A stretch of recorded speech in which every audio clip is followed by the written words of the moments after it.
I really don't care what happens to her at all. I don't care. Like, everybody they tiptoe around with this social media, but what y'all don't get is that it be real consequence for y'all little flexes, y'all quick flexes for $300 that you need. It be consequence. The courtroom had been tense all morning, but when the judge's words finally came down, it was like time froze for everyone inside. Teyana sat there, her hands clasped tightly in her lap, eyes locked forward. She had been holding her breath without even realizing it, but the moment she heard the number, the tension broke. $8,000. Every month. That was the ruling. That was the victory. For her daughters, and maybe even for her peace of mind. But the celebration wasn't as simple as it should have been, because across the room, Iman sat still, jaw tight, refusing to even look in her direction. For months, they had been locked in this battle, an exhausting, emotional tug-of-war over money, parenting, and pride. On paper, it was about child support.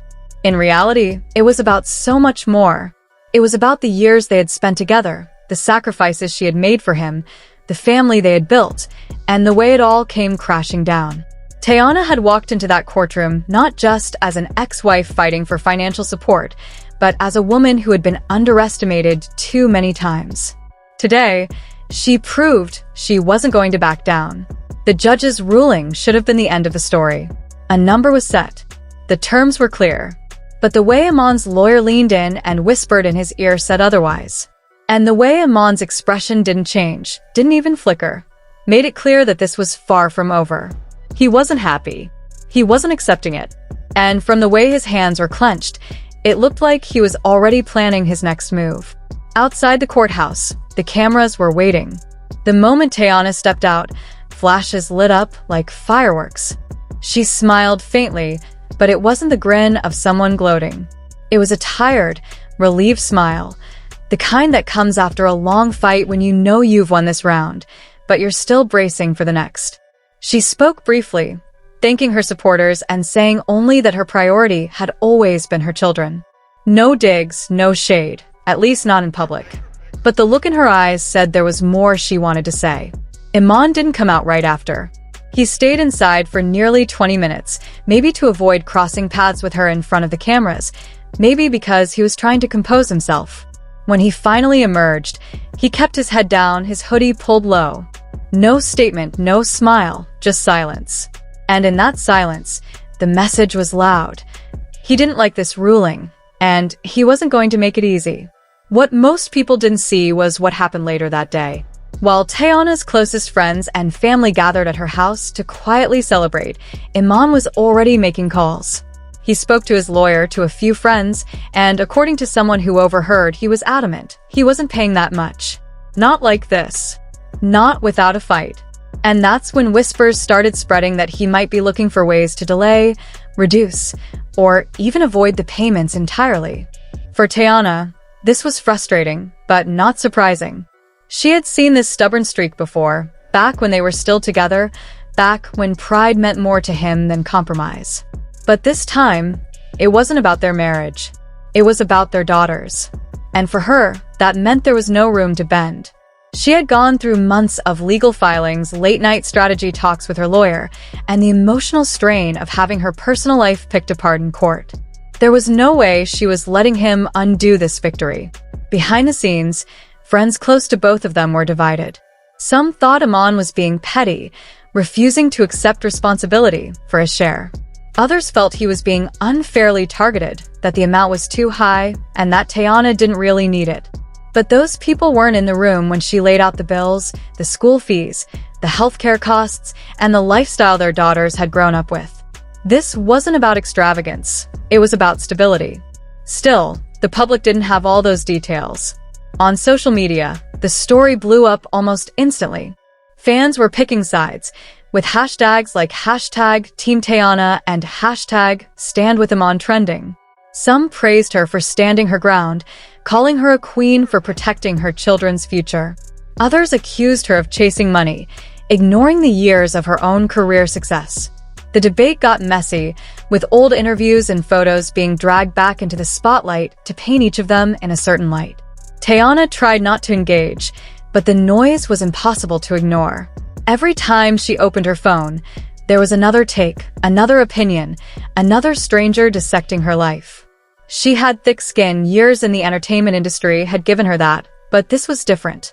This was about her family, and about a man she had once loved deeply, now fighting her in court. The betrayal stung not just because of the money, but because of what it said about how far apart they had grown. Meanwhile, Iman wasn't staying quiet in private. He vented to his inner circle, saying the ruling was unfair, that he wasn't some endless ATM, and that Teyana had enough money of her own. He told one friend, "It's not even about the kids anymore. It's about her trying to win." That friend later told someone else, and soon, those words were out in the open. Whether he meant them or not, they painted a picture of a man more concerned with pride than parenting. The tension only grew when reports came out that Iman had missed the very first payment deadline. His lawyer claimed it was a processing delay, but for Teyana, it felt deliberate, a way to send a message. If that was his intention, it worked. She was furious. She called her lawyer immediately, asking what her options were. And that's when the possibility of enforcing the order through legal penalties came up. She didn't want it to get that far, but she also wasn't going to let him play games. As the days passed, the tension between Teyana and Iman went from subtle to screamingly obvious. What had once been quiet whispers among close friends and passive-aggressive Instagram stories was now front-page drama. Paparazzi lenses captured Teyana strutting through Soho with her daughters, dressed to slay, all smiles and sunshine, laughing, living, and looking completely unbothered. She wore her piece like a designer accessory. Meanwhile, Iman was photographed alone, hoodie up, jaw clenched, pacing outside his condo with the look of a man who hadn't slept in days. The media didn't hesitate to paint the contrast in bold headlines. Teyana thrives while Iman sulks. From courtside to court drama, Iman faces off with Teyana, smiles versus silence, inside the Taylor Shumpert split. Of course, it wasn't entirely fair, but fair isn't what sells. This was drama, and drama sells. The public was hooked, and the blogs refreshed their updates by the hour. Team Teyana. Team Iman. The court of public opinion was in full session. But just when everyone thought things had settled into a post-divorce routine, a twist dropped that no one saw coming. A source, someone reportedly close to Iman, leaked a bombshell. He was planning to file a motion of his own. Not just to lower the payments, but to fight for more custody time. On the surface, it looked like a father wanting to be more involved. But to those who knew the full story, it smelled like strategy. If he gained more custody, the child support payments could be drastically reduced. It was a legal chess move, and Teyana felt like her daughters were being used as pawns. To her, this wasn't about fatherhood. This wasn't about bonding with the kids or healing the family. It was about money, Control. ego, and that's what burned the most. Teyana was livid. She had fought tooth and nail to protect her peace, to create stability for her children, and to finally close this painful chapter. The court had sided with her. She had done things by the book. So why was she now being pulled back into the fire? Friends tried to talk her down, reminding her to focus on the bigger picture, to be the example, to take the high road. Don't let him drag you back into the mud, one friend warned. But behind closed doors, Teyana was fuming. Her patience was thinning by the day, and her maternal instinct was on high alert.